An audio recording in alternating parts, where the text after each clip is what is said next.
like 5-year-old and then have them still with you when they're 8 or 9 and they've made so much progress. Yeah. Right on, right on. Yeah, that would just be awesome just to see, you know, someone's progress from the time, you know, from the time they actually just start playing an instrument such as the violin and or piano, and you know, just watch, being able as their teacher to watch their progress over the years, you know, start out just barely being able to play, and then, you know, watch them after you, as you teach them, you know, and they become like, you know, these master violinists or whatever, you know. I think the thing that a lot of people don't realize is how hard it is. Yeah. And it's not just like, I've been doing it for 15, 20 years and I'm great. Like the student has to put in so many hours every week. And so the ones that I have very few who do that. And it's amazing what happens when they do that. And then I have others who are extremely talented, but they do nothing at home. And so it's like little baby steps, you know, and they lose a little progress because they don't work at home, and then they gain a little bit at the lesson, and it's just very slow. But people have different goals. I mean, not everybody wants to do this for a living, which is understandable. Yeah. But yeah, it's not something that you can just do for a long time and be good at. I mean, you have to sort of blood, sweat, and tears through it. Yeah, yeah, definitely. It's I played, yeah, it's like I remember playing drums. I played the snare drum, actually not drums, just a drum, the snare drum in 5th grade, the year before my brain injury. And yeah, that was in 5th grade up in Everett at Beaver Elementary. And it's like, I don't know, I had my drumsticks for years after that, but I never did play A drum or B drums again. So, but you know, and I do remember slightly anyway. I do remember that over the course of that year in band class, I had, you know, not only did I have that, you know, bit of time each day, an hour a day or what have you, in band class, but I had to practice at home too, you know, after school. And That's a surprise to a lot of people. yeah, It is like, once a week. yeah, exactly. Well, you know, and on a totally on a totally different topic, I also remember when I was a kid, prior to my brain injury, used to race BMX bikes, and I didn't just race, I didn't just ride my BMX bike during the race, you know, at the racetrack. I was out practicing or, you know, riding my bike all over town, you know, just trying to go as fast as I could and, you know, just getting miles in and training. And, you know, so I figured music is the same thing, you know, it's like you got to put in the work if you want to progress. Yeah. And, sort of a sport in that way. Yeah. I mean, it's taxing as well. Yeah. You gotta learn the ins and outs of what you're doing. Yeah. Yeah. And yeah, it's like same thing as our running, you know, and I'm sure you guys will very much agree. It's like, you know, just when you're out there, when you go to a 5K or marathon, you know, it's like that's not the only time to run, you know. It's like yesterday, my running 16 miles, that will help train me, you know, and my running every day, that will train me for, you know, that next marathon, or actually this virtual 25K that my friend Monica and I are going to be running here in a couple of weeks. And 16 miles, I'm pretty sure that's almost 25K. I don't know, something like that. But, sorry about that.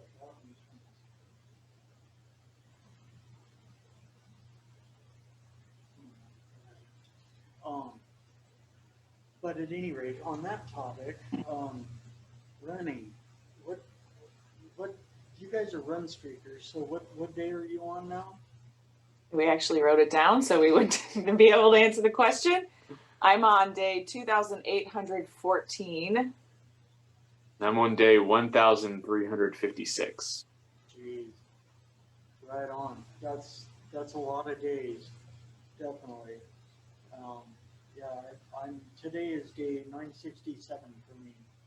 Almost 1,000. Almost. That's almost 1,000. And I put up the invite on social media the other day. I'm like, I figured it out, and it's like February 19th, Friday, February 19th will be my day 1,000, and I just invited everyone to run with me on that day. Locally, you can meet up with me or run virtually.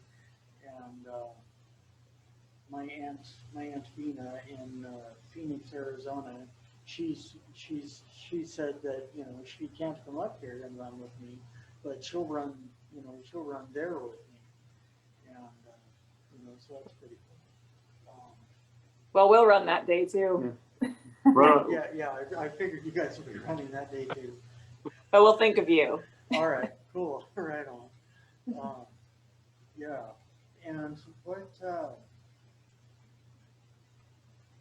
I know that it's like I'm a run streaker too, and so I know what's got me into it. But what caused the each of you to join this insanity of run streaking, running every day? Well, let's see, I'll be hitting 8 years this May. And when I started, I was living in Georgia, and my daughter, youngest, was almost 6 months old. So I just had a baby, and I was trying to exercise, and I was doing couch to 5K. And I wasn't really that much of a runner yet. I mean, I ran a little bit, but I remember just feeling like, how am I going to lose this baby weight faster? And I did a Google search, like, is it safe to run every day? And I just wanted to see what articles would say, like, no, you should rest, whatever. But then I came across this CNN article where they interviewed Mark Covert about his 40, it might have been 40 years at the time. I can't remember the exact number. I think he made it to 45 before he retired his streak, if I'm not mistaken. But I read this interview and I was like, what? For that many years? I thought maybe for like a week you could do it and then take a break or something. It just didn't I grew up, I did a lot of dancing growing up and in different physical activities where you just always rest. It was never something that no one ever recommends to do something every single day.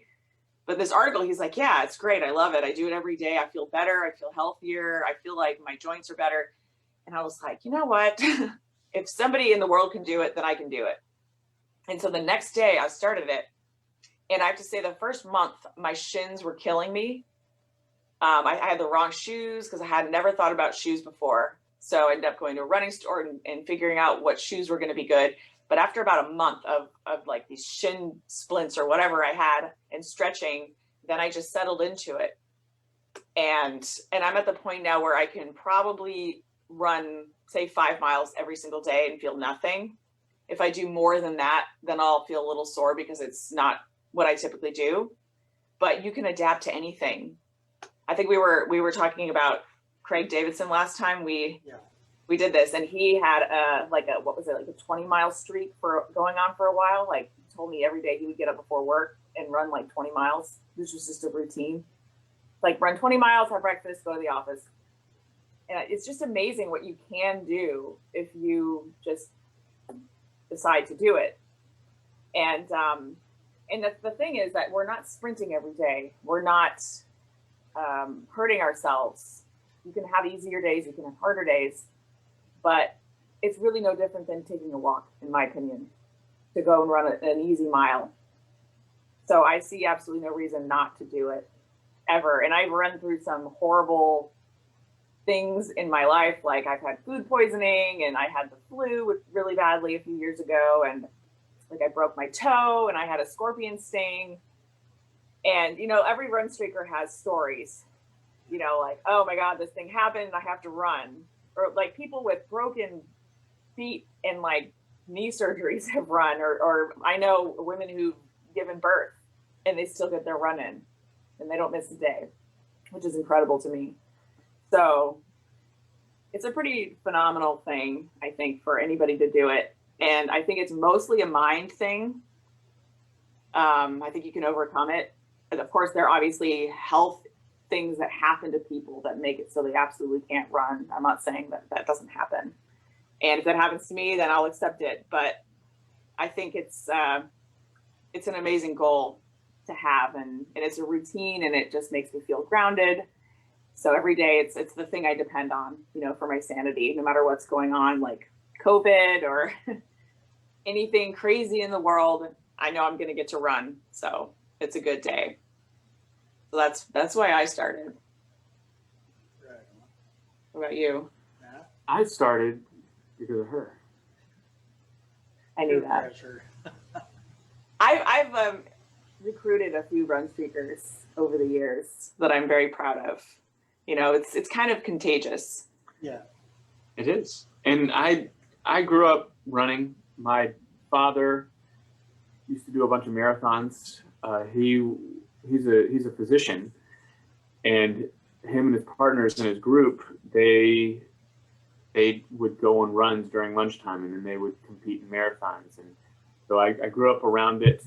My oldest brother is extremely athletic, and he was a runner, and my other brother was a runner, and they kind of paved the way for me. And so I ran in high school and raced, and sort of when I got to college and then after, sort of kind of stopped running, lost it a little. And then after meeting Emily and seeing that she runs every day, and I started, you know, I tried a few times, and then I would take a day off, and then have to start over. And then finally I was like, you know what, I'm gonna actually do a run streak. And so I'm gonna force myself, no matter what, every day I'm gonna run at least a mile. And now it really does. It makes you feel really good. You always have this priority that you can center your day around and say, as long as I get this in, the day is gonna be good. Where it's just a foundation to build your day upon. So I love doing it. Right on. Right. It was her. Yeah. Actually, yeah, like I was saying last time, and I'll say it again since we're redoing this interview, or redoing the show. I actually met Craig Davidson at the Runner's Den running store in Phoenix, Arizona. My last day in Phoenix, I went there. I was on a road trip and stayed a couple days with my Aunt Vina there in Phoenix. And on my last full day there, she drove me to the Runner's Den to introduce me to Craig Davidson because, just because she knew I had to meet him. And I took a picture of it. I'm pretty sure I posted it on Facebook at the time, back in 2017. But as a matter of fact, it's a picture my Aunt Vina took of Craig and I standing in front of the mural on the side of the Runner's Den. It's a mural commemorating the fact that he had gone and run the Boston Marathon, and basically represented the store, represented Phoenix or whatever. And yeah, that's a cool picture. I love that. But yeah, I met him, found out he had been running for like close to 40 years, and every day, and friended him on Facebook, and I'm so glad I did, because just constantly reading his posts every day about his running, keeping this up, and his finding money, even if it's only a penny, he finds money, and he's using money finding streak. It's $10 or $11,000 since he started his run streak 40 years ago. Yeah, And that's crazy, but keeping track of it all, but, you know, hey, it adds up.